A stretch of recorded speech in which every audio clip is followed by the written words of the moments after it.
이번 시간에 공부할 내용입니다. 이번 시간은 759 3살 예문을 통해서 3살이 길하게 작용하는 경우와 3살이 흉하게 작용하는 경우에 대해서 공부해 보겠습니다. 좋아요, 구독 꾹꾹 눌러주세요. 알림 설정 잊지 말고 꾹. 안녕하세요. 네 팔자를 스스로 공부하는 사주 명리학입니다. 이번 시간은 25번째 시간으로 759 3살 예문을 공부해 보겠습니다.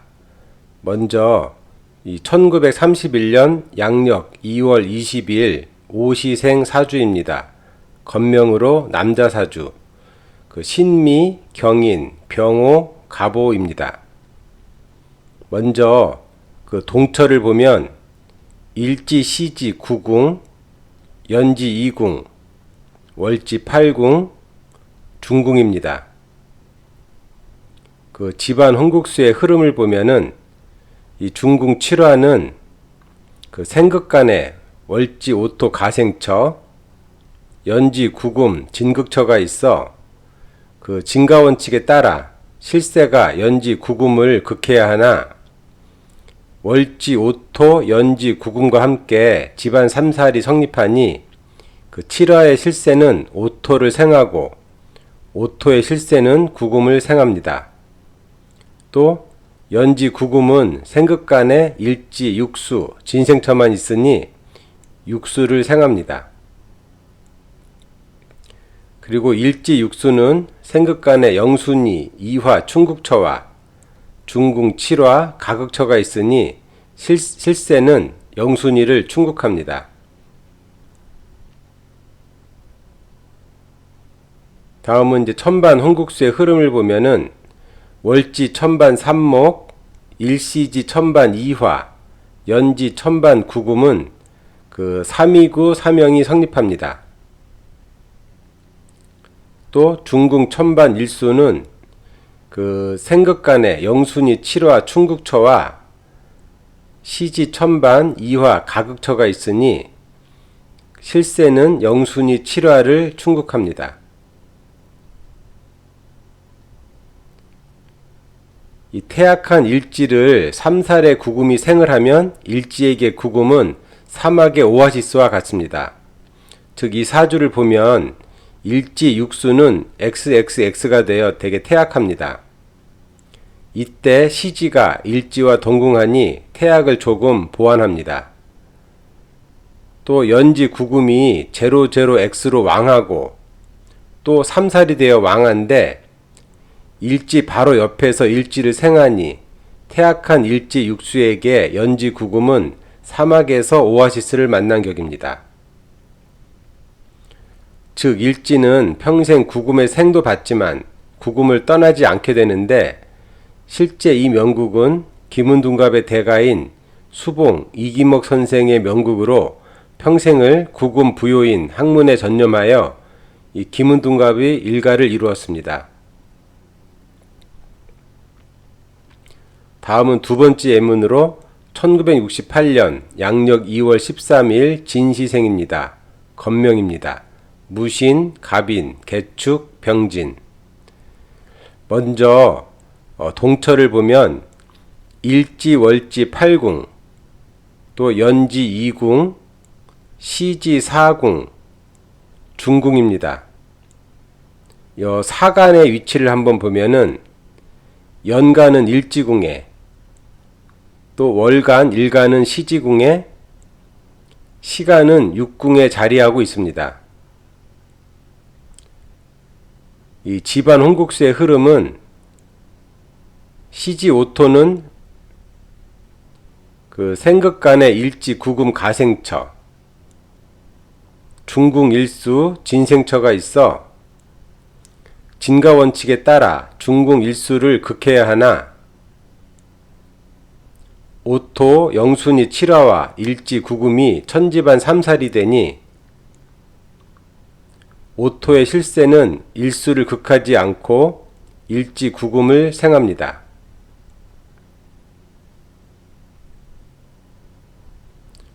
또 일지 구금은 생극간에 영순위 삼목, 중궁 일수, 연지 삼목이 있어 그 진가원칙에 따라 실세는 영순위 삼목을 충국하고 여세는 연지 삼목을 충국합니다. 원래 일지구금은 중궁 일수를 생하고 중궁 일수는 연지 삼목을 생하니 일중세 성국이 되며 진가원칙과 다르니 가생성국이 성립합니다. 이 성국의 경우 초효와 종국수가 공충이나 교충을 하면 성국으로 생하는 힘이 줄어들며 특히 가생성국인 경우 성국보다는 진가원칙에 따라 생극을 하게 됩니다. 이 경우 초효, 일지와 종국수, 연지가 교충을 하니 일지구금은 성국으로 일수를 생하기보다는 진가원칙에 따라 연지 삼목을 충국하게 됩니다.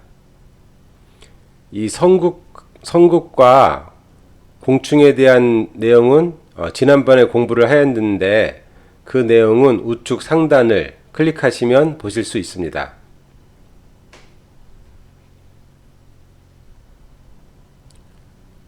다음은 이제 중궁 일수는 그 생극간에 연지 삼목, 생할 것만 있으니 실세가 삼목을 생하게 됩니다. 또 연지 삼목은 생극간에 시지 오토, 극할 것만 있으니 실세가 오토를 극하나 이때 오토 영순위에 칠화가 있어 삼목, 칠화, 오토로 통관이 되니 변칙으로 재생관, 관상생으로 통기가 됩니다. 즉 삼목 재화, 오토, 인수 두 개를 놓고 봤을 때는 이 삼목과 오토는 서로 극이 되니 싸우는 관계입니다. 즉 삼목이 오토를 극하니 재극인이 되는 것인데 이 오토 영순위에 칠화, 관이 있으니 삼목이 오토와 싸우러 오토에게 갔더니 삼목에게 자식 같은 칠화가 오토와 같이 있어 싸우지 않고 화해하는 격입니다. 즉 칠화가 삼목과 오토를 통관시키는 역할을 한다고 볼 수 있습니다. 그래서 변칙이지만 삼목이 칠화를 생하는 재생관, 그래서 칠화가 오토를 생하는 관인상생으로 돌아간다고 볼 수 있습니다. 그래서 집안의 실세는 오토는 영순이 칠화와 함께 일지구금을 삼살로 생하니 관인상생이 되고 일지구금은 영순이 삼목을 충국하니 극제가 되며 이 중궁 일수는 연지 삼목을 생하니 식신생제가 되고 연지 삼목은 오토를 극하니 재극인이나 결과적으로는 칠화를 생하니 재생관 관상생이 됩니다. 다음 천반 훈곡수의 흐름을 보면은 일지 천반 삼목은 생극간에 시지 칠화가 있으니 칠화를 생하여 재생관이 되고 시지 천반 칠화는 생극간에 영순이 오토 가생처와 연지 천반 구금 진극처가 있어 진가원칙에 따라 구금을 극해야 하나 영순이 오토와 삼살이 되니 오토를 생하여 관인상생이 되고 연지 천반 구금은 생극간에 영순이 삼목 충국처와 중궁 천반 일수 가생처가 있으니 삼목을 충국하여 극제를 하며 중궁 천반 일수는 생극간에 일지 천반 삼목 가생처와 시지 천반 칠화 충국처가 있으니 칠화를 충국하여 극관이 됩니다. 일지궁에서 일지인 구금과 천반 삼목은 구삼충으로 자충이 됩니다. 원래 자충이 된 궁의 육친이나 육신은 문제가 생기는데 특히 38목은 정신, 신경, 신체 등을 의미하니 38목이 충이 되면 정신적으로나 육체적으로 일반인과는 다른 특징을 갖게 됩니다. 그 특징은 흉한 경우는 정신적, 육체적으로 질병이나 고통 등을 겪는 것이며 기란 경우는 반대로 정신적, 육체적으로 일반인을 뛰어넘는 능력을 갖게 되는 것입니다. 실제 이 사주의 주인공은 16세에 평소 의지하고 지내던 형이 자살을 하고 35세 아버지가 병으로 돌아가시는 큰 고통을 겪었습니다. 그 이유는 일지궁에 부모를 의미하는 세간, 세간은 특히 아버지이고 또 형제를 의미하는 월지가 동궁하니 자충으로 인해 나와 부모, 형제 모두에게 흉함이 있는데 특히 구금은 삼살의 구금이 되어 자충을 하니 삼목을 충국하는 힘이 더 강하기 때문입니다. 유년운을 보면 그 16세에서 17세 일궁 이화운 그 형이 자살한 운입니다. 그 일지가 구삼으로 되어 있는 경우 천집안에서 이화운을 만나게 되면 일지 구삼과 이화가 사명이 성립합니다. 원래 일지 구삼은 일중세 성국이 되어 면형이 되니 사명이 성립하지 않으나 일지가 구삼으로 되어 유년에서 이화를 만나면 사명이 성립하는데 이렇게 뜻하지 않은 사명이 성립할 때 뜻하지 않은 일이 발생하게 되며 이를 돌발 사명이라 합니다. 즉 일지 구삼은 집안 이화운에 돌발 사명이 성립하고 또 일지 구삼은 천반 이화운에도 돌발 사명이 성립합니다. 이렇게 사명이 되면 삼살이 된 구금은 더욱 강하게 자충으로 삼목을 충국하게 되니 흉한 일을 겪게 됩니다. 다음은 31세에서 37세 육궁 칠화운 그 부친이 사망한 운입니다. 이 칠화운에는 시지 오토 일지 구금과 집안 삼살이 성립합니다. 원래 시지궁과 일지궁이 천집안 삼살이 성립하나 이렇게 일순위로 집안 삼살 또는 천반 삼살도 동일합니다. 집안 삼살이 성립하면 천집안 삼살보다는 일순위 삼살이 우선 성립합니다. 이 경우 천반에는 천반 삼살이 별도로 성립하여 연지 천반 구금은 삼살의 구금이 되어 연지 집안 삼목을 충국합니다. 또한 일지 구금이 칠화운을 만났는데 칠화가 칠호로 되어 있으면 일지인 구금이 칠화를 만나는 순간 뜻하지 않은 삼살이 성립하며 이를 돌발 삼살이라 합니다.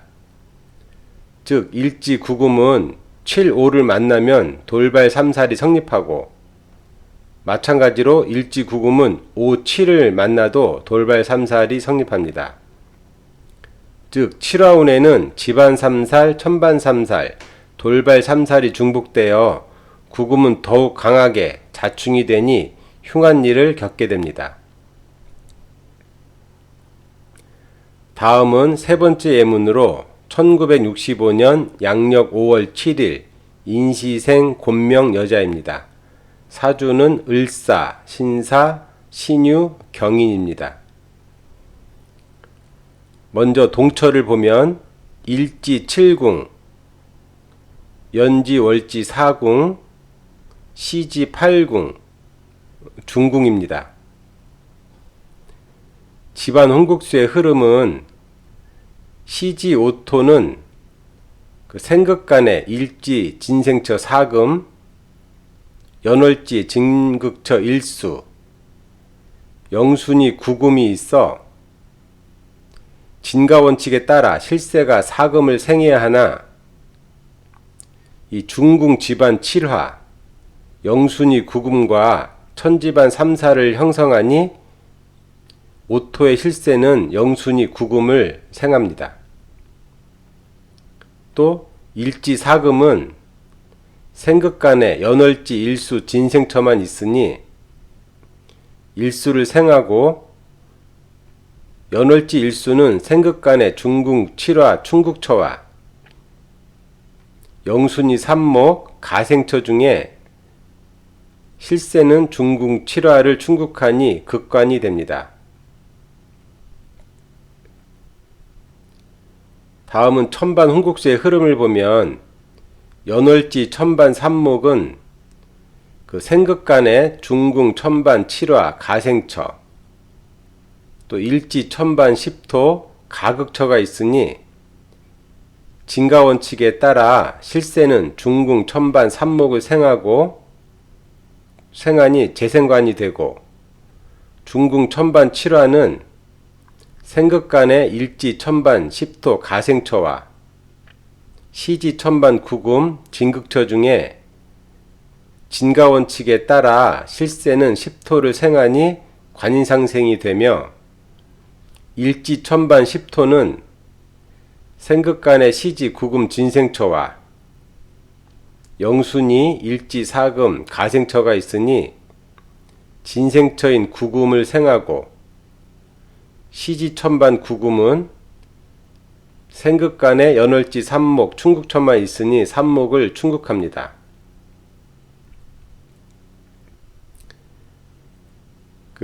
여자에게 관은 남자이며 남편인데 극관만 되고 재생관이 되지 않거나 관인상생된 인수 부요가 일지를 외면하고 비겁을 생하면 배우자와 해로하기 어렵습니다.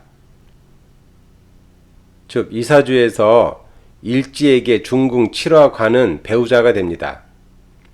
이 경우 일지가 배우자와 인연이 되려면 재생관이 되어 7화를 생하거나 또는 관이 인수를 생하여 관인상생이 되어 일지를 생해야 하는데 이 명국은 38목 재요는 동하지 않고 또 일지 사금이 일수를 생해 7화를 충국하니 극관만 되고 또 중궁 7화 관은 오토 인수를 생하니 관인상생이 되나 오토는 천지반 삼살로 시지 천반 구금 비겁을 생하니 결국 7화 관이 일지 사금이 아닌 구금을 생하게 됩니다. 실제 이 사주의 주인공은 집안 구구문에 결혼을 하였지만 배우자가 외도가 심하여 집안 10토운에 이혼을 하고 혼자 살고 있습니다. 이번 시간에 공부한 내용입니다.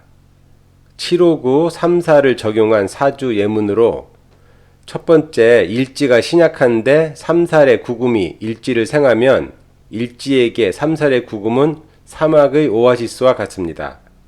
두 번째, 3살의 구금이 삼목을 충국하면 흉한데 이때 사명이나 돌발 3살이 중첩하면 더 흉하게 됩니다.